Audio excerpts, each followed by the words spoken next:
somebody who loves both the worlds of Yin Yoga and Chinese medicine, that's what this whole platform is for these discussions, I know that feeling of having this great symbiosis between these two kinds of worlds, and how exciting it is to speak to one in the other and start to create all of these amazing connections.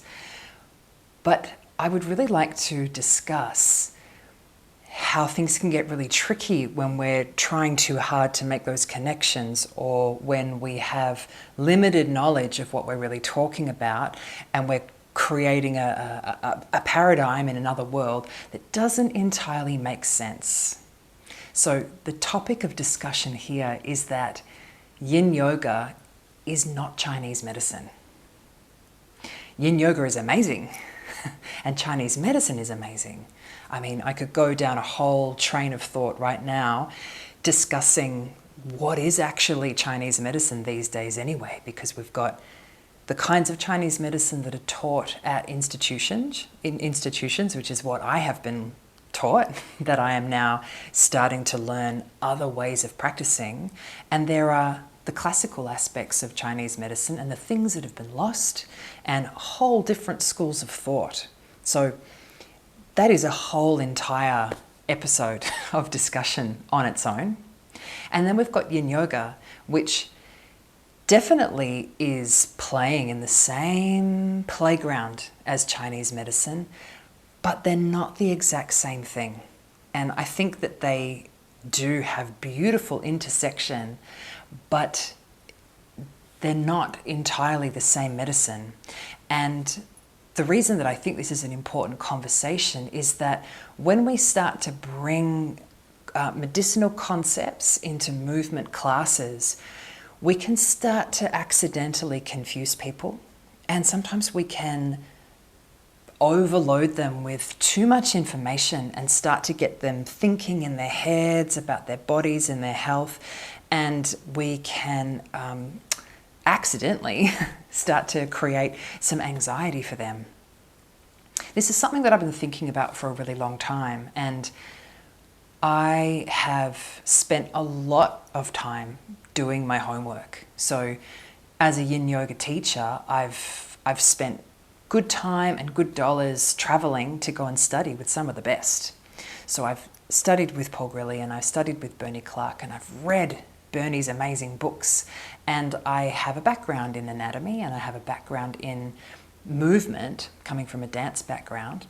And I've also just graduated from my tertiary education, which is a Bachelor of Health Sciences, majoring in Chinese medicine. I graduated at the end of 2019, so I am very new. I am not a seasoned TCM practitioner. I think those kinds of things just take time, but I do feel like I'm at a place where I've learned enough to be able to hold this conversation, to hold this topic of conversation. Sometimes what I see come up in Yin Yoga classes is a real enthusiasm for Chinese medicine, and a real want to share that information with everybody in the class. But we really need to kind of check, what are we actually dealing with? What is the ballpark of Yin Yoga and what is the ballpark of Chinese medicine? Because they don't always make sense when we try and fit them together. Chinese medicine is a complete holistic system of health. And the kinds of things that a Chinese medicine practitioner would be offering you if you went for a treatment would be a variety of things. So the practical things would be acupuncture, so the actual tools and skills of using needles and making selections into what particular points are going to be needled, how they're going to be needled, how long they stay in the body. And all of that is very, very subtle alchemy and very, very particular. They might also be a herbalist, so there might be herbs that are being prescribed that are there to help take care of some of the internal manners that are being treated in that particular session.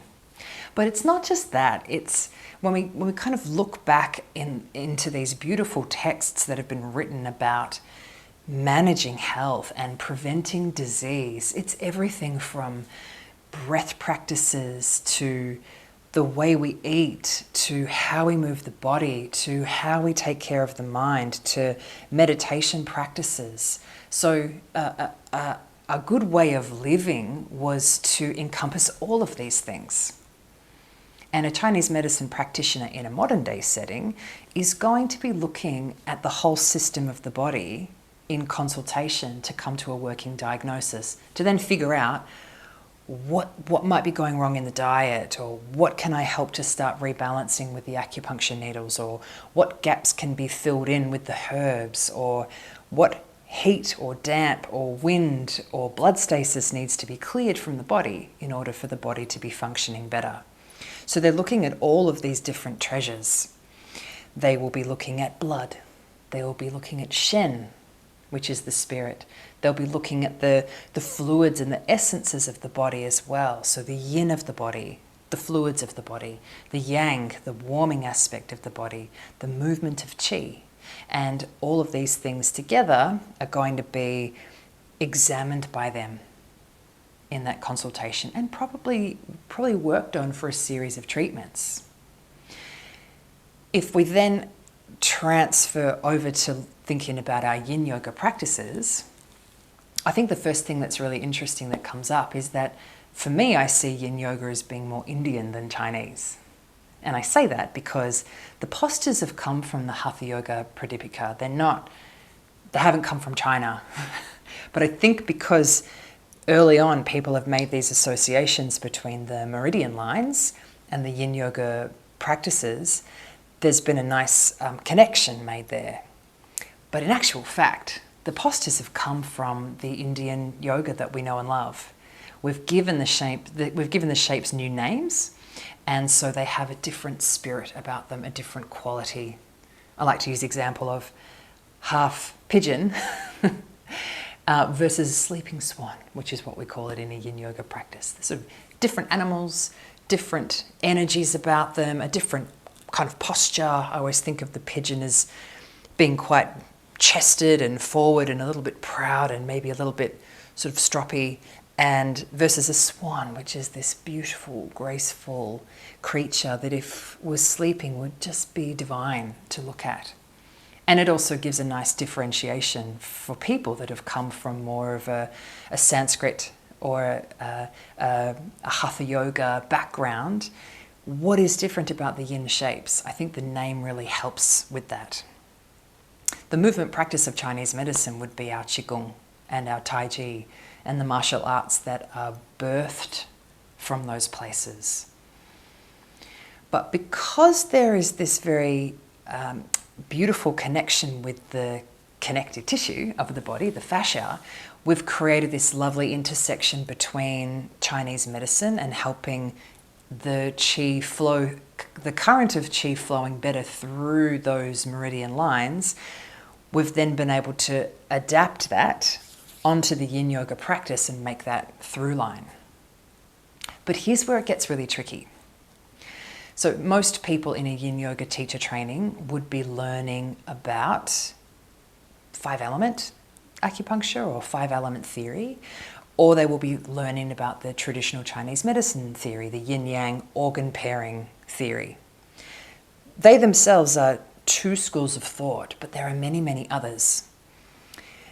Let's talk about the yin-yang organ pairing system. This is where we've got a yin organ and a yang organ, and they form a pair. The pairing is there because those 2 organs within the organs themselves, but also the wider, broader function of what those organs do, they have a relatability to one another. But also, if you track the lines in the body where those meridians flow, at some point, let's use the heart and the small intestine meridian, for example, the heart meridian will start up into the armpit on both sides of the body. And because it's a yin channel, it travels down the inside, the yin side of the arm, and it comes all the way down to the end of the little finger. Its yang paired channel is the small intestine, which starts where the heart channel ends in this example. And because it's a yang organ, it travels up the yang side of the arm, which is the back, and it travels all the way up the shoulder, and it ends up migrating up onto the face. So physiologically, these particular meridians will make a loop together. So that's one of the reasons why they are paired. If a very enthusiastic Yin Yoga teacher who's just learned about this information, they might be really inspired to create a sequence that encompasses those two channels, so the inside and the outside of the arm, and they might start talking about the heart and the heart's functions in a Chinese medicine framework. So we've got things like governing blood and controlling sweat. We might talk about the emotions, joy in the heart or joylessness. We might talk about the complexion. And what they may be doing is reeling off a lot of signs and symptoms in the body. And this can start to get a little bit tricky, because if you are a participant in that class and you don't really know anything about Chinese medicine, but you're suddenly being told, you've suddenly been given a new list to think about of what the heart does, or a new list to think about what the small intestine does, or a new list to think about what the liver does. And you're doing a particular sequence for those organs without it being necessarily said in the class, although maybe it is being said. You might start to think, oh, if I stretch out the inside of my arm, that's going to be good for my heart. Maybe that'll help with my high blood pressure. Or maybe that'll help with some other Western disease that you've got. Maybe that'll help for my palpitations. Maybe, and then these links begin to get made between the functions that are attributed to that organ in Chinese medicine and the kinds of Western diseases that we probably know a lot better from our Western medicine framework. Can you already see how that can be a little bit tricky? So the kinds of things that I think can come up for people in that, let's use the lower back for a good example. If you were teaching a Yin Yoga sequence that was inspired by the bladder and kidney meridians of the body, because they make a pair, they have a really strong connection to the spine. And there's a section of that that's running through the lower back. If you were creating a sequence for those organs, you'd probably be doing at least some forward folds in that sequence, and you might be doing some back bends in that sequence. And typically, for people that spend a lot of time in forward folds, we're going to be targeting the deep connective tissue of the lower back, the thoracolumbar fascia of the lower back. And this is a very, very dense diamond of tissue at the lower back, which in my experience doesn't always get the yin exercise that it needs. My thinking around that is that people are usually told that they have to strengthen up their lower back or strengthen up their core to strengthen up their lower back, but we don't often get encouraged to stretch and stress that tissue in the way that Yin Yoga teaches us it needs. So what could happen in that particular class for somebody is the teacher's talking about all these things to do with the kidneys, or they might be talking about things to do with the bladder, and we're doing, say, 2 or 3 forward folds. Now, often that thoracolumbar connective tissue can take a long time to rebound. So it might even take half the class after you've done caterpillar or butterfly for that dull, aching feeling in the lower back to start to subside. But what people will usually do when they feel a sensation that they're not sure about is to think that something's gone wrong. So if they've had somebody in the class reeling off all of these kidney signs and symptoms or kidney functions, and they've been told we're doing a sequence for kidneys, and they go home that night and they go to bed and their lower back is still lingering with an aching sensation, or maybe it lingers into the next day, some of those people will think, oh, there must be something wrong with my kidneys. That gets tricky. And we don't want people to be worried about their body. We don't want people to have to kind of take in information and then connect all these different dots and see how they measure up according to these new systems of health that they're being given in their Yin Yoga class, it's just too confusing. So I think we just have to be really, really careful about cause and effect language, or getting inspired by the ideas from Chinese medicine and then bringing them to the Yin Yoga space in a very reductionist way. Because when we look through the lens of Chinese medicine at health and the body, it's not always as simple as saying one thing equates to another thing. So it's not always that I've eaten one kind of food and that's created this problem, or I've had this kind of emotion happen to me and that's equated to this problem. It's much more of a holistic environment in there where things can influence another. So from a practitioner perspective, we're often called this detective, because we're trying to figure out what has influenced what and how has that spiraled into a whole different story inside somebody's body. And where am I going to begin correcting that? Do I start with the food? Do we start with the acupuncture? What is the actual issue that somebody has come in with? So if we're thinking about Yin Yoga,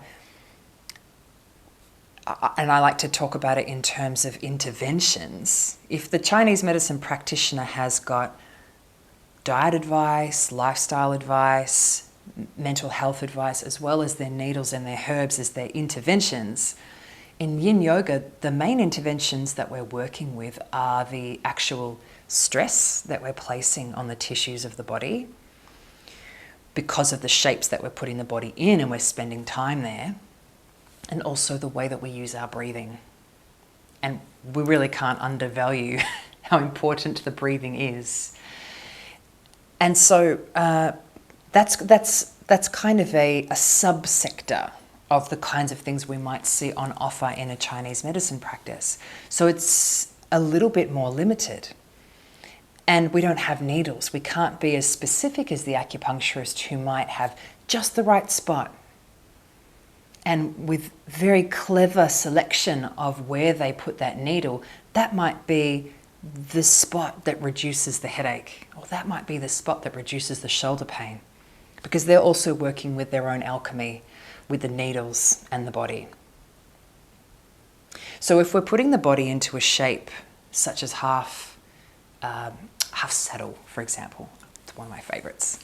The target area is the front of the leg, the quad. Depending on where that leg is pointing, you might get a bit of the inner thigh. You might get that spreading feeling up along the front of the body, and depending on what you're doing with your arms. It's very broad, so we're getting this broad surface area of the body being targeted. But because of that tensioning of the tissue, we are playing with the fascia in the body. And the amazing work of people like Dr. Hiroshi Motoyama has quantified for us that the meridians do run through that connective tissue. So that is a big connection that Yin Yoga and Chinese medicine have made. We're playing in the same playground. And the pulling of the tissue, we would call stressing, that tensile application of stress that's applied to a target area in the shape, is a mechanism of playing with the fluid that is sitting in that connective tissue. So when that tissue is pulled, it changes the chemistry of what is being held there. The same kind of thing happens when you apply pressure to the body. That's what's happening in massage. You know, if someone's really tight and they've got a whole bunch of congestion in their connective tissue, and you've got a really good masseuse that applies pressure and a very particular speed in the way that they run their finger or their elbow or their knee or whatever body part they're utilizing on you across that tissue, and then they say that you've got to release. It's the pressure that is kind of changing the state of that fluid and releasing it. In Yin Yoga, we call that moment the melt. When you then come out of the Yin Yoga shape and you come into a rebound, I hope you get to come into a rebound because that's very important. That tissue is no longer under any stress. So for me, that's the definition of a rebound. Doesn't matter really what position you move into. Let's just say if you've come out of that half saddle, that the front of the quad is now no longer under any stress. So if you find it helpful to slide a bolster under the knees, or curl up on your side, or even roll onto your belly, they are all perfectly great places to rebound as long as that area gets to rest. It's in a restful position. And in that restful position is what we have been told is the place where fluid distribution reoccurs. So if the fluid has been kind of moved and changed because of the pulling in the shape, then the rebounding also affects the way that fluid can redistribute itself along that superficial connective tissue. So because of that, I think that in a Yin Yoga practice, we are exploring the movement of fluids and therefore the movement of qi in regions of tissue in the body. So of all those things that I said before that a Chinese medicine practitioner is going to be looking at and seeing if they can work with qi, blood, jing, shen, yin, fluids. Yin Yoga is primarily working with the qi and the fluids, I believe. So the qi and the yin of the body. So after a Yin Yoga class, if it's been quite well-rounded and you've got to explore some of the really big regions of the body, the glutes, the quads, the side of the body, maybe the front of the chest, we will have moved the fluid in the body around quite a bit. You may even find after the practice that you feel a little bit thirsty. Qi governs all movement. That's what we're taught as one of the fundamental principles of qi. So if movement is being pulled and pushed across the tissues because of our manual application of tensile pressure and then releasing that, it is actually qi that is moving the fluid because qi governs the movement of all things. So it's sort of like a little subsystem of Chinese medicine because those are the primary things that we're really working with.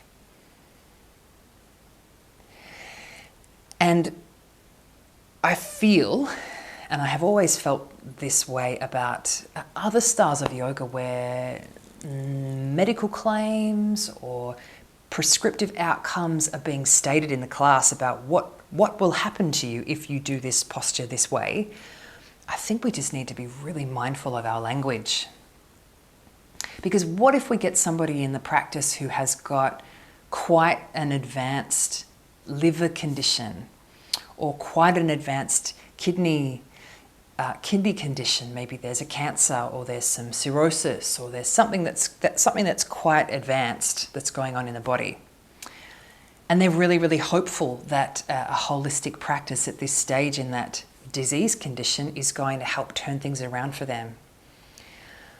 It would be quite easy for someone in that situation to come to a practice, someone guides them through a liver sequence, for example, and talks about all these different things that the liver does in Chinese medicine. They may start to make a connection that, oh, if I just do this liver sequence every day, maybe this will help to heal my liver. And look, miracles can happen. Maybe it does. But we've got to be really careful about what we say because that's a little misleading, in my humble opinion. Or, like the lower back connection before, they may do a liver sequence, which is always going to have lunges in it because the liver channel runs through the front of the hips. And people always associate dragon with getting angry with their liver, and their liver's not healthy because they get angry in dragon. Not the case. Dragons are strong. They can make you feel all sorts of emotions. But this person that's got an advanced condition in their liver might do that every day, thinking wishfully, hoping wishfully that that's going to cure them of something. And it may not.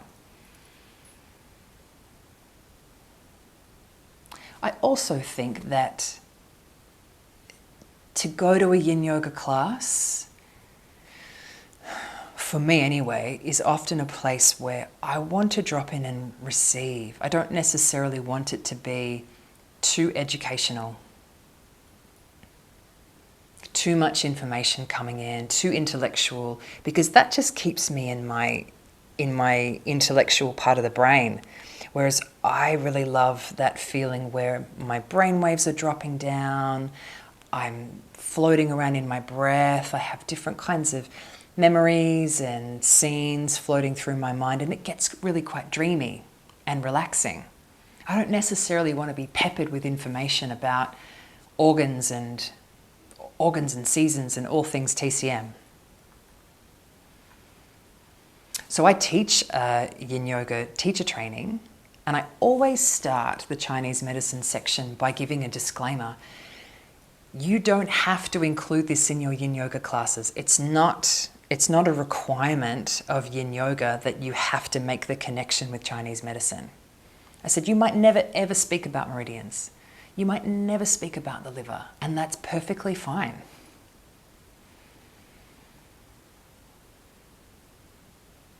And people think to me, but I thought that's what it was all about. I thought you had to. Well, you don't have to do anything. You do it your way. Because I really did. I think the thing was I could see how easily I could confuse people, or they would go away and just start making these other connections between the stuff that they did know well and this new information, and it just felt like it was messy for me. So I would rarely speak about that in the classes. What I found more interesting in terms of themes and concepts was to try and speak to things in the class that I knew would be relatable for everybody. So the kinds of things that I found myself drawn to would be how most people come to class and they've got stress in their life, or they might have a difficult time dropping into their body, or they might have some unresolved conflict with people. So sort of teetering on that line of inviting them into their self-care realm, inviting them into inquiry about what's going on in their mind, giving them permission to just be there with the things that are coming up for them on that day, instead of bringing in a whole different sort of class structure where those things that haven't had a chance to rise up for them in the day get pushed to the side because there's just all this new information coming in. Because I personally think that people don't get a lot of opportunities for the things that have been pushed down to come up and be felt and breathed into and allowed to have passed through them. And a Yin Yoga class is a special place for that. Doesn't mean it's comfortable, doesn't mean that it's pleasant, but for me it's like a sifting place. So I always sort of liked to think about the theming that I would do in a Yin Yoga class as a score, much like you would have a score of music. So the score might simply be a little concept, and then I would try and find ways for that to be relatable to the breath, relatable to the felt senses. It might have a very abstract connection to Chinese medicine. For example, if we went back to that idea of a kidney and a bladder sequence, I might simply bring in some ideas about the water element. The breath like a body of water. You know, the inhales and the exhales being like waves. Something that is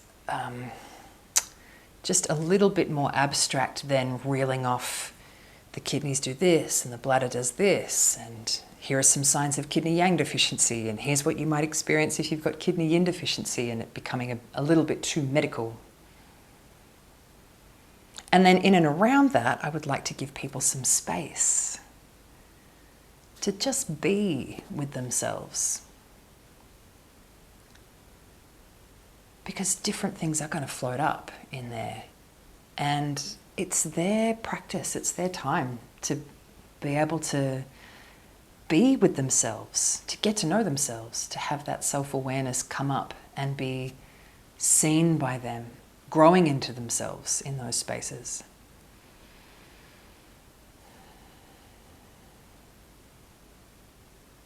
So the point that I'm trying to make here is that you can most definitely get excited about learning things to do with Chinese medicine. It's so fascinating.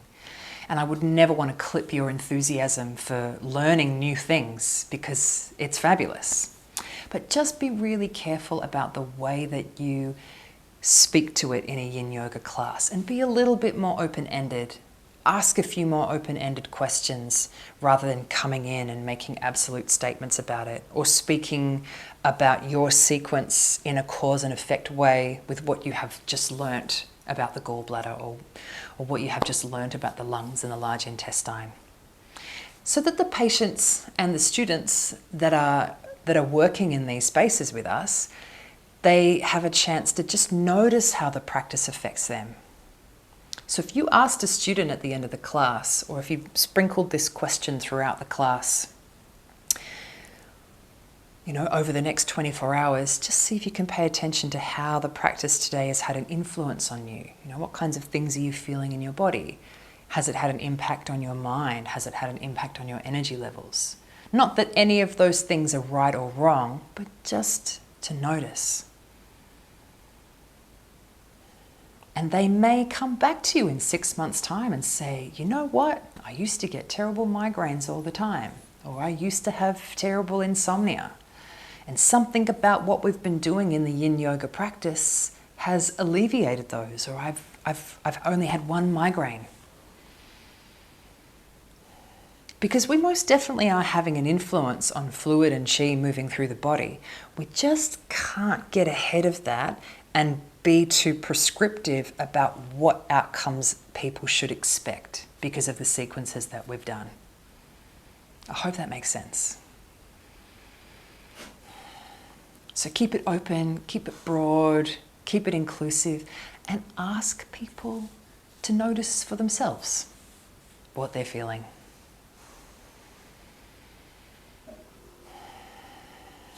And that's all the time that there is today for this chat. I hope that this has started to get you asking some questions of yourself, or thinking about the kinds of ways that you've been holding space in your classes, or thinking about the kinds of things that you've heard in your classes, and how you might make some changes. Thank you so much.